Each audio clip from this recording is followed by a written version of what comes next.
Bonjour et bienvenue sur BeMenu.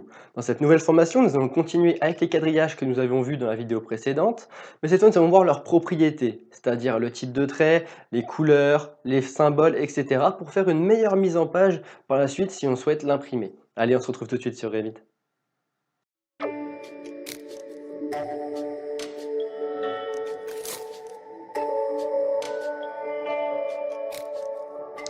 Bien, donc maintenant, on va voir qu'il est possible d'avoir différents styles de quadrillage. Donc ces lignes-là, elles ne sont pas définitives pour tous les projets. On peut très bien les modifier. Pour cela, il nous suffit de cliquer par exemple sur notre ligne, la numéro 2, et d'aller dans la fenêtre Propriétés. On peut voir ici qu'elle est définie comme quadrillage 6,5 mm bubble, qui est une petite bubble.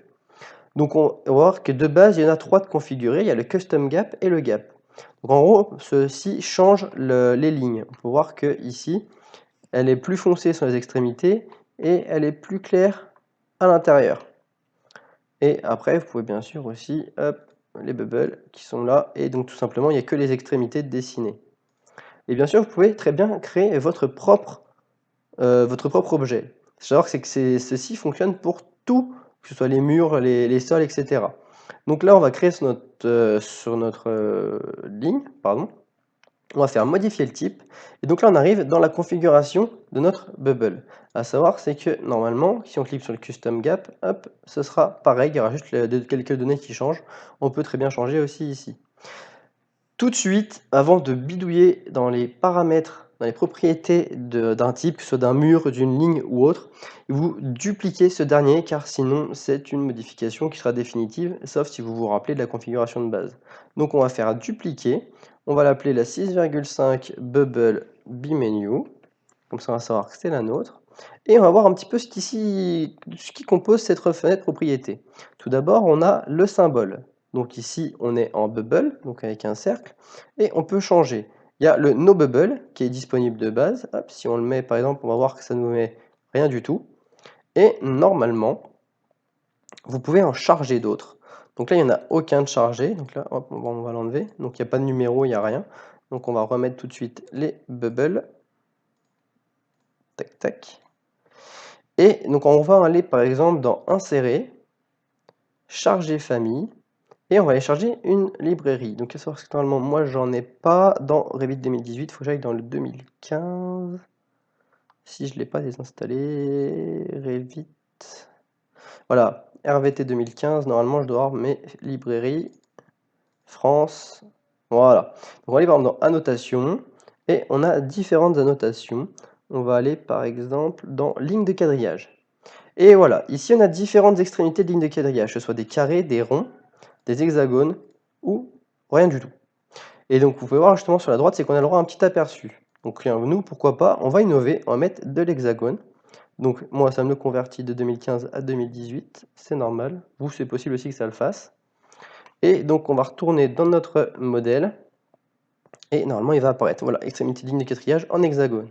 Hop, si on l'applique, on a un hexagone. C'est joli, hein? Ensuite, on peut faire le segment central, s'il est continu, aucun ou personnalisé. Aucun, tac, normalement, il disparaît, tout simplement. Si on met en continu, c'est que ce sera bien sûr, comme son nom l'indique, une ligne continue comme on a actuellement. Et aucun, il n'y en aura pas. Pardon, aucun, on l'a déjà fait. Et personnalisé, en gros, ça permet de définir des données complémentaires, comme vous pouvez le voir, changer la couleur. On peut choisir l'épaisseur, par exemple, si je veux mettre, si je veux mettre 10, on peut mettre 10, mais ça va piquer les yeux. Et tu vois qu'il ne me l'a pas pris en compte. Il est méchant, hein. Si, je sais pourquoi, c'est parce que j'ai désactivé l'épaisseur des lignes, juste en haut à gauche ici, hop, ligne fine, voilà. Il suffit de les réactiver et on a l'épaisseur qui change. Cet outil est très utile, ligne fine, parce que voilà, ça nous permet de dessiner sans être envahi par les traits qui sont gros. Donc vous, c'est possible que vous ayez d'ailleurs ces traits de façon épais, c'est à cause de ça. On peut donc choisir la couleur, le motif du segment. Donc là, il y en a différents, par exemple plein, hop, ça serait des lignes droites directement. On va revenir en arrière. Hop, rends-moi mon type. Il veut pas. Ok, il est rebelle. On va se le remettre en caché, tiens. Non, il n'y a pas des axes. Right line. Voilà. Symbole de vue, En gros, ça, c'est dans quel côté ça apparaît en premier, si c'est en bas ou en haut. Et symbole de vue de plan, ça, c'est bon. Donc voilà, en gros, ici, on a modifié notre type, donc on va sélectionner toutes nos lignes. Tac. Il va nous dire comme quoi il y a plusieurs types de sélectionnés, c'est normal. Non, c'est pas normal. Ah si, d'accord, j'avais oublié qu'il y a nos lignes là. Donc ce qu'on fait, c'est qu'on les sélectionne toutes, on va dans notre entonnoir, et on dit je veux juste mon quadrillage. Et là, il dit qu'il y a plusieurs types, c'est normal, et on va tous les mettre en bubble, enfin en hexagone. Voilà. Donc, ce sera tout sur les quadrillages. Et voilà, c'est tout pour cette vidéo. J'espère qu'elle vous aura plu, qu'elle vous aura surtout été utile. Donc, n'hésitez pas à laisser un petit pouce bleu, à commenter la vidéo et à la partager. Ça fait toujours plaisir et ça aide la communauté de BIMenu à se développer. Bien sûr, venez faire un petit tour sur notre site web et notre forum pour pouvoir échanger avec la communauté et être au courant de toute l'actualité sur le BIM. Les liens sont bien sûr, comme d'habitude, dans la description.